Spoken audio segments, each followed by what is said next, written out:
നമസ്കാരം, അസ്സാം വലൈക്കും. ഡയറ്റീഷ്യൻ എന്ന യൂട്യൂബ് ചാനലിലേക്ക് എല്ലാവർക്കും സ്വാഗതം. I am dietitian Teena Sudheer. നമ്മൾ സ്ഥിരം കേൾക്കുന്ന ഒരു ടേമാണ് ഈ മെറ്റബോളിസം എന്നുള്ളത്, അല്ലേ? മെറ്റബോളിസം കൂടുന്നു, മെറ്റബോളിസം കുറയുന്നു, ഇങ്ങനെ ഓരോ ടേംസ് നമ്മൾ കേട്ടുകൊണ്ടിരിക്കും. എന്താണ് ഈ മെറ്റബോളിസം? നമ്മൾ സാധാരണ ആഹാരം കഴിക്കുമ്പോൾ എല്ലാ ഭക്ഷണത്തിലും കാലറി ഉണ്ട്, അത് നിങ്ങൾക്ക് അറിയാമല്ലോ. ഇപ്പോൾ കാർബോഹൈഡ്രേറ്റ് സോഴ്സ് ആണെങ്കിലും, അതായത് സീരിയൽസ് ആണെങ്കിലും, പയറുവർഗ്ഗങ്ങളാണെങ്കിലും, എന്ത് കഴിക്കുവാണെങ്കിലും അതിൽ നിന്ന് കുറച്ച് എമൗണ്ട് കാലറി നമുക്ക് ലഭിക്കുന്നുണ്ട്. ഈ കാലറി ഓക്സിജനുമായിട്ട് ചേർന്നിട്ട് ആണ് എനർജി ഉണ്ടാവുന്നത്. നമ്മൾ ഏത് പ്രവർത്തനങ്ങൾക്കും എനർജി ആവശ്യമുണ്ട്. ഇപ്പോൾ നടക്കുക, ഓടുക, ചാടുക, ഉറങ്ങുക, എല്ലാത്തിനും എനർജി വേണം. ഈ എനർജി നമുക്ക് ലഭിക്കുന്നത് ഈ ഭക്ഷണത്തിൽ നിന്ന് കിട്ടുന്ന കാലറിയും ഓക്സിജനുമായിട്ട് ചേർന്നാണ്. ഈ പ്രോസസ്സിനെയാണ് പറയുന്നത് മെറ്റബോളിസം എന്ന്.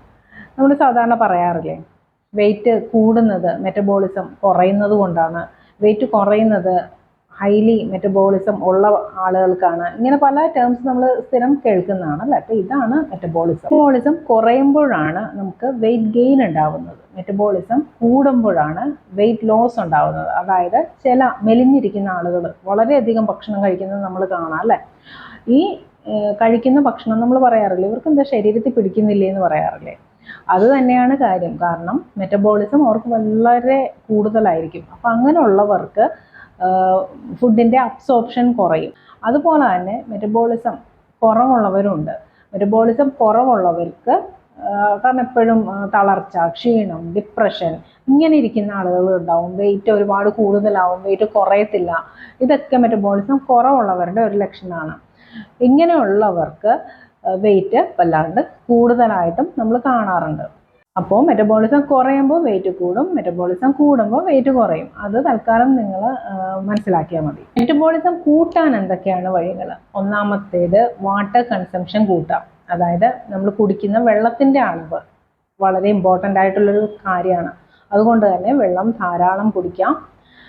വെള്ളം നമ്മുടെ എല്ലാ പ്രവർത്തനങ്ങൾക്കും വളരെ അത്യാവശ്യമാണ്, അല്ലേ? നമ്മുടെ ബോഡിയിൽ നിന്ന് ഫ്ലൂയിഡ് എക്സ്ക്രീറ്റ് ചെയ്യാനും, ഈവൻ കോൺസ്റ്റിപ്പേഷൻ ഉള്ളവർക്ക് വരെ വെള്ളത്തിൻ്റെ കുറവ് കൊണ്ടാണ് മെയിനായിട്ട് കോൺസ്റ്റിപ്പേഷൻ ഉണ്ടാവുന്നത്. അപ്പോൾ വെള്ളം ധാരാളം നിങ്ങൾ കുടിച്ചോളൂ. നിങ്ങളുടെ വെയിറ്റ് കൂടുതൽ ഉള്ളവർക്കാണെങ്കിൽ അതനുസരിച്ച് വെള്ളത്തിൻ്റെ അളവ് കൂടുതൽ വേണം. കൂടുതലായിട്ട് വിയർക്കുന്നവർക്കാണെങ്കിലും അതുപോലെ തന്നെ നല്ല ഹോട്ട് ക്ലൈമറ്റ്, സമ്മർ സീസണൊക്കെ ആകുമ്പോഴത്തേനും കൂടുതൽ വെള്ളം ആവശ്യം വരും. അതനുസരിച്ച് നിങ്ങളുടെ കോമൺ സെൻസ് അനുസരിച്ച് കൂടുതലായിട്ട് വെള്ളം കുടിക്കാം. രണ്ടാമത്തെ ഒരു ഫാക്ടർ എന്ന് വെച്ചാൽ ഉറക്കക്കുറവ് മെറ്റബോളിസത്തിനെ എഫക്റ്റ് ചെയ്യും. ഇപ്പോൾ കൂടുതൽ ആളുകളിലും കണ്ടുവരുന്നത് രാത്രി കിടക്കുന്നത് വരെ ഗാഡ്ജറ്റ്സ് ഒക്കെ യൂസ് ചെയ്യും. അപ്പോൾ അതുകൊണ്ട് തന്നെ അവർക്ക് മെറ്റബോളിസം കുറയും, ഉറക്കക്കുറവുണ്ടാവും. ഉറക്കക്കുറവ് ഉണ്ടാവുന്നവർക്ക് മെറ്റബോളിസം കുറഞ്ഞു കാണാറുണ്ട്. അപ്പോൾ അതുകൊണ്ട് തന്നെ നന്നായിട്ട് ഉറങ്ങാനായിട്ട് ശ്രമിക്കുക. ഡിസ്റ്റർബൻസ് ഇല്ലാത്ത നല്ല ക്വാളിറ്റി സ്ലീപ്പ് ഇമ്പോർട്ടൻ്റ് ആയിട്ടുള്ളൊരു ഫാക്ടറാണ്. മൂന്നാമത്തേത് ഡയറ്റാണ്. ഡയറ്റ് വളരെയധികം ഇമ്പോർട്ടൻ്റ് ആണ്. വെയിറ്റ് റിഡക്ഷൻ്റെ പേരിൽ മിക്കവരും ചെയ്യുന്ന ഒരു കാര്യം കാർബോഹൈഡ്രേറ്റ് കംപ്ലീറ്റ് അങ്ങനെ ഒഴിവാക്കും. അങ്ങനെ ഒരിക്കലും ചെയ്യാൻ പാടില്ല. കാർബോഹൈഡ്രേറ്റ് അത്യാവശ്യം വേണം, എന്നാൽ മാത്രമേ നമ്മുടെ മെറ്റബോളിസം ഒക്കെ കറക്റ്റായിട്ട് നടക്കുകയുള്ളൂ. അതുകൊണ്ട് തന്നെ ഒരു 60% നമ്മുടെ ടോട്ടൽ കാലറിയുടെ കാർബോഹൈഡ്രേറ്റ് മസ്റ്റായിട്ട് ആവശ്യമുണ്ട്. സീരിയൽസ് ആണെങ്കിലും, അതായത് ചോറ് അല്ലെങ്കിൽ അതുപോലെയുള്ള ധാന്യങ്ങൾ കഴിക്കാം. പക്ഷേ ക്വാണ്ടിറ്റി കുറച്ചിട്ട് പോർഷൻ കൺട്രോളിൽ കഴിക്കുന്നതായിരിക്കും ബെറ്റർ. പ്രോട്ടീൻ നന്നായിട്ട് വേണം കേട്ടോ. പ്രോട്ടീൻ കൂടുതലുണ്ടെങ്കിലേ മെറ്റബോളിസം കൂടുതൽ ഉണ്ടാവുള്ളൂ. അപ്പോൾ അതുകൊണ്ട് തന്നെ പ്രോട്ടീൻ നന്നായിട്ട് കഴിക്കാം. 1 gram per kg ആണ് ഒരാൾക്ക് വേണ്ട പ്രോട്ടീൻ്റെ അളവ്. അപ്പോൾ അതനുസരിച്ച് പ്രോട്ടീൻ കഴിക്കുക. 50 കിലോ ഉള്ള ഒരാൾക്കാണെങ്കിൽ 50 gram പ്രോട്ടീൻ വേണം. 60 കിലോ ഉള്ള ഒരാളാണെങ്കിൽ 60 gram പ്രോട്ടീൻ വേണം. ഇതനുസരിച്ച് പ്രോട്ടീൻ അടങ്ങിയിട്ടുള്ള ഭക്ഷണ സാധനങ്ങൾ കഴിക്കാം. മുട്ട കഴിക്കാം. അതുപോലെ തന്നെ പൾസസ്, പയറുവർഗ്ഗങ്ങളിൽ പ്രോട്ടീനുണ്ട്. സോയാബീനിലൊക്കെ നല്ല ഹൈ പ്രോട്ടീൻ ഉണ്ട്. അതുപോലെ തന്നെ ബദാമോ കാഷ്യൂസോ അങ്ങനത്തെ എന്തെങ്കിലും നട്ട്സ് യൂസ് ചെയ്യാം, അതിൽ പ്രോട്ടീനുണ്ട്. അളവ് ശ്രദ്ധിച്ച് ഉപയോഗിക്കാം.